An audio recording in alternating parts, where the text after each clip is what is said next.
Il nous enseignait ce que c'est que la gestion. Et nous allons voir ça en 6 points. Si ses disciples ne gardaient pas la barque, si un danger venait, ils pouvaient avoir un problème. Ses disciples pouvaient l'extraire, l'infiltrer rapidement pour le mettre dans la barque. C'est des décisions que nous prenons qui nous mettent à l'aise plus tard.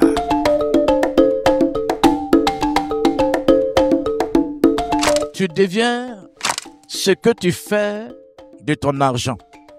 Voilà un texte biblique dans lequel Jésus a enseigné quelque chose de façon subtile qu'on n'a pas compris.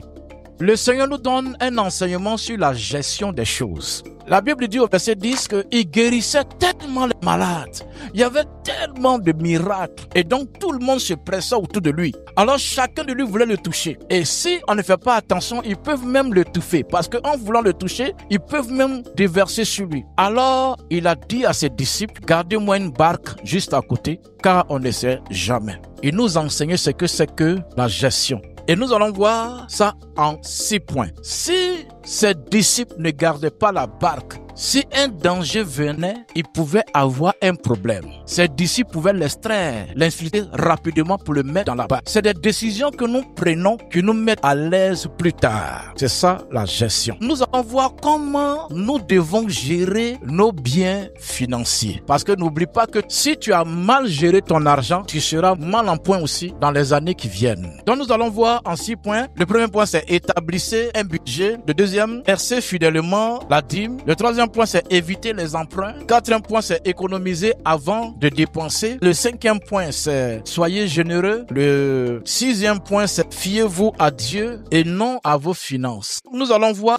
le premier point qui est établissez vos budgets. C'est quand nous devons savoir, la Bible ne mentionne pas le mot budget, mais la Bible nous offre des directives que nous devons suivre afin que nous puissions être dans l'élan de savoir faire des budgets mensuels si nous voulons. Déjà, c'est que nous devons savoir, nous en tant qu'enfants de Dieu, nous devons marquer nos budgets sur du papier. C'est très important pour qu'on puisse avoir du contrôle, une vue sur nos différentes dépenses. Ton budget doit être fait selon tes revenus. Tu gagnes combien par mois? À partir de là, tu fais ton budget. Nous allons voir les différentes sortes de budgets. Mais déjà, nous allons voir dans Proverbes chapitre 27, verset 23. Nous devons être conscients de l'usage de nos revenus afin de déterminer si nous devons effectuer quelques ajustements dans nos dépenses. Ici, c'est connaître tes brebis afin de leur donner du soin qu'il faut. Si tu n'arrives pas à prendre soin du revenu que Dieu te donne, c'est sûr que demain tu vas crier au secours. Et donc, nous devons savoir que établir un budget nous aide à ne pas faire des dépenses